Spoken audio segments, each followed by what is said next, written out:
Selamat sore pemirsa, saat ini saya berada di salah satu perguruan tinggi di Nusa Tenggara Barat, yakni di Fakultas Keguruan dan Ilmu Pendidikan Universitas Mataram, di mana fakultas ini dipilih sebagai tuan rumah penyelenggaraan IMA-KIPSI yang ke-11. Baik pemirsa, inilah suasana dari persiapan dari panitia dari Kongres IMA-KIPSI yang ke-11.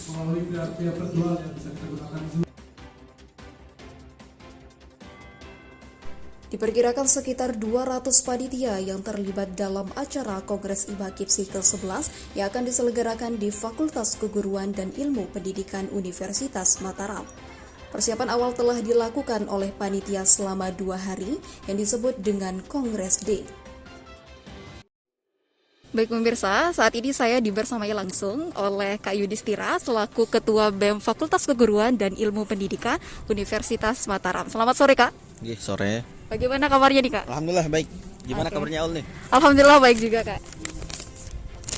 Oke pemirsa di rumah, berbicara mengenai IMA-KIPSI nih Kak, rasanya banyak dari teman-teman kita nih di lapangan yang hanya sekedar tahu singkatan dari IMA-KIPSI itu sendiri, bahkan banyak yang nggak tahu gitu Kak, apa itu IMA-KIPSI itu. Mungkin bisa dijelaskan apa itu IMA-KIPSI dan ranah pergerakannya itu kemana aja? Oke baik ya, bismillah. Assalamualaikum warahmatullahi wabarakatuh. Selamat salam teman-teman semua, selamat sore, salam sejahtera untuk kita semua. Saya Yudhistira, Ketua BEM FKIP Universitas Mataram 2021.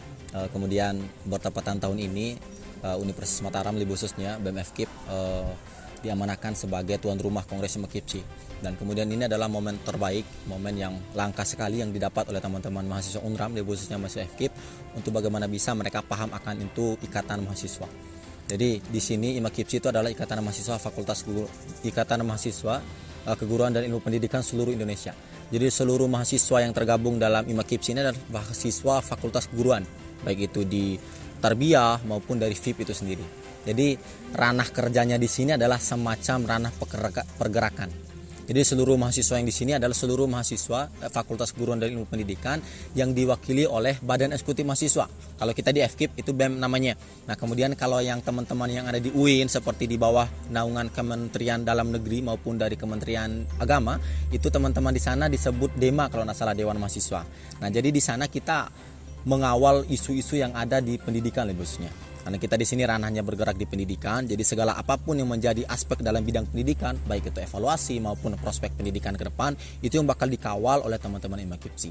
Nah kebetulan sampai saat ini di 2 Mei mendatang itu teman-teman IMA-KIPSI pusat, lebih khususnya teman-teman yang ada di DPP sedang mengawal isu peta jalan pendidikan kalau tidak salah itu. Kemudian sama isu yang kedua P3K. Nah itu yang sedang dikawal oleh teman-teman IMA-KIPSI sekarang. Dan alhamdulillah juga teman-teman BEM FKIP lebih khususnya di Kementerian Sosial Politik sedang mengawal juga terkait tentang isu daerah. Lebih khususnya teman-teman yang ada di sosial politik ini sedang mengkaji bagaimana bisa nanti ketika kita nanti di 2 Mei atau tepatnya nanti di Hari Pendidikan Nasional kita bisa menyampaikan apa yang harus kita sampaikan kepada saatnya nanti. Jadi serasa itu ya. Jadi IMA-KIPSI itu semacam ikatan nasional. Jadi seluruh mahasiswa yang tergabung dalam Fakultas Keguruan dan Ilmu Pendidikan tergabung dalam itu. Dengan apa? Yang diwakili oleh Badan Eksekutif Mahasiswanya. Jadi kalau teman-teman paham apa itu Badan Eksekutif Mahasiswa seluruh Indonesia, kalau disebut itu BMSI, nah inilah semacam-macam ini. Tapi kalau BMSI itu dia lebih spesifik ke universitas. Nah kalau IMA-KIPSI ini lebih fokus ke fakultas, yaitu tepatnya di FKIP itu sendiri ataupun di DEMA. Saya itu. Baik Kak, kemudian bagaimana sih proses pemilihan tempat dari IMA-KIPSI itu sendiri sehingga FKIP ini dipilih sebagai tuan rumah? Tempat kongres ya? Iya, tempat kongresnya. Banyak perdebatan dulu. Jadi dulu ketika saya diutus sebagai perwakilan DPD 3 wilayah 2 IMA-KIPSI, kemudian saya sendiri yang pergi, dan itu lokasinya Rakernas saat itu di Universitas Jambi, tepatnya tanggal 25 Maret sampai dengan tanggal 27 atau enggak tanggal 28 kalau saya tidak salah ingat. Di sana ada agenda khusus. Yang pertama di Rakernas itu ada agendanya yaitu rapat kerja, yaitu pelaporan setengah kepengurusan oleh teman-teman pusat, pengurus pusat. Kemudian di agenda terakhirnya itu ada pemilihan lokasi kongres. Nah kemudian dari seluruh peserta dari 30 perguruan tinggi se-Indonesia yang hadir, di situ mereka mengusulkan diri untuk menjadi tuan rumah untuk kongres. Nah kemudian dari semua dinamika yang dilewati, tersisalah 2 universitas. Salah satunya di universitas kita sendiri yaitu UNRAM, lebih khususnya di FKIP, itu yang yang secara legalitas, secara administrasi bertahan secara berkasnya. Nah, kemudian disampaikan semua apa yang menjadi pertimbangannya, terpilihlah UNRAM sebagai tuan rumah karena yang menjadi pertimbangan kita, yang menjadi kekuatan UNRAM lebih khususnya, sehingga kemarin itu dapat mereka menjadi tuan rumah karena secara garis besar udah hampir 10 tahun lebih UNRAM IMAKIPS ini berdiri, tidak pernah mereka melaksanakan kegiatan atau agenda sedikit pun lebih khususnya di wilayah Nusa Tenggara. Nah, jadi ini momen yang pas sekali untuk teman-teman di Nusa Tenggara Barat, lebih khususnya di BEM FKIP ataupun di Universitas Mataram, untuk bagaimana bisa marwah IMAKIPS itu menyebar luas, merata di Indonesia. Mungkin setahun ini kongresnya dilaksanakan di UNRAM. Siapa tahu nanti teman-teman yang di wilayah 4, lebih khususnya di Papua, bisa melaksanakan di sana kegiatan kongres ataupun rakernas ataupun rakerwil itu sendiri. Jadi saya rasa itu teman-teman semua, harapannya perjuangan kita pribadi dalam Rakernas kemarin untuk membawa kongres itu sendiri di UNRAM sangat berat sekali. Saingannya saat itu kalau tidak salah Universitas Pasundan, teman-teman yang ada di Bogor. Mereka bersikeras sekali ingin membawa kongres ini di IMAKIPSI, tapi Allah memilih kita di UNRAM, ya. Oke, mengenai waktu sendiri nih Kak, kira-kira kapan akan terselenggaranya IMAKIPSI yang ke-11 di Fakultas Keguruan dan Ilmu Pendidikan UNRAM ini sendiri Kak? Oke, baik. Terkait tentang timeline awal, karena teman-teman panitia kongres ini udah terbentuk sejak bulan Maret kemarin sebelum Idul Fitri ataupun Idul Ramadan itu sendiri, bulan puasa ini. Teman-teman di sini ada arahan dari teman-teman pusat dari DPP itu sendiri, mereka mengusulkan dilaksanakan nanti di bulan November, tepatnya di tanggal 25 sampai dengan tanggal 27 kalau nggak salah.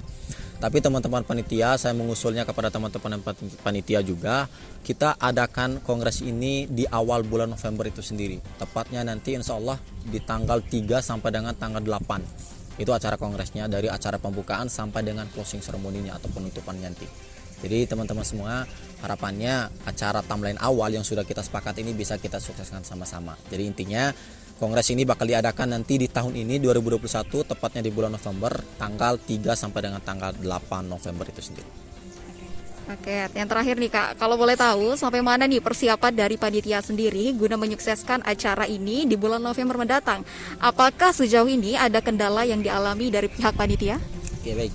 Terkait kendala ya, cuman teman-teman sekarang itu sedang melaksanakan Kongres Day. Jadi di rangkaian Kongres Day itu mereka sedang menyiapkan prospeknya, job spec mereka yang harus mereka lakukan beberapa bulan ke depan. Jadi ada beberapa rangkaian acara nanti. Yang pertama mereka harus menyiapkan konsep dan sebagainya. Itu yang pertama.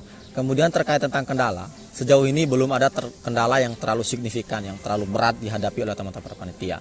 Cuman sampai saat ini kendala kita adalah pandemi seperti ini. Jadi pandemi ini sangat meresahkan sekali untuk kita yang ada di UNRAM karena menjadi tuan rumah seperti ini, karena nanti akan ada batasan-batasan yang kita lakukan, baik itu batasan peserta maupun batasan waktu yang harus kita laksanakan nanti pada saat kongres itu sendiri. Cuman sampai saat ini hanya itu kendalanya, tapi alhamdulillah juga karena kemarin sudah saya diskusi juga sama teman-teman yang ada di birokrat baik WD2 maupun WD3. Karena insya Allah akan ada isu baru, akan ada kabar baru, gembira juga terkait tentang kita yang ada di kongres. Akan ada nanti di semester depan, insya Allah bakal dicoba, uji coba kuliah offline. Nah itu menjadi lampu hijau kita yang ada di panitia kongres ini, bagaimana bisa kita bandingkan dengan kuliah maupun dengan pelaksanaan kongres ini. Harapannya itu bisa direalisasikan oleh birokrat UNRAM untuk bagaimana bisa merilis SK dalam uji coba kuliah offline itu sendiri. Sehingga merempeknya ke kita panitia juga, otomatis kalau online juga kuliah bakal kemungkinan berat kita untuk melaksanakan kongres. Begitupun sebaliknya kalau offline, jadi kita akan sedikit mudah untuk melaksanakan kongres itu. Jadi saya rasa itu terkait dengan kendala belum ada yang terlalu signifikan untuk sekarang ya. Baik pemirsa, terima kasih atas waktunya. Itu dia tadi bincang-bincang kita terhadap atau kepada Ketua BEM Fakultas Keguruan dan Ilmu Pendidikan, di mana Fakultas Keguruan dan Ilmu Pendidikan Universitas Mataram ini dipercayai atau dipilih sebagai tuan rumah Kongres IMAKIPSI yang ke-11.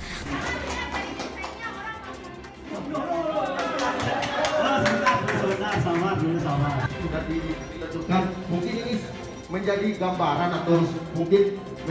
Baik pemirsa, itu informasi yang dapat saya sampaikan dari Nusa Tenggara Barat. Saya Aulia Hani Oktaviati, pamit undur diri. Wassalamualaikum warahmatullahi wabarakatuh.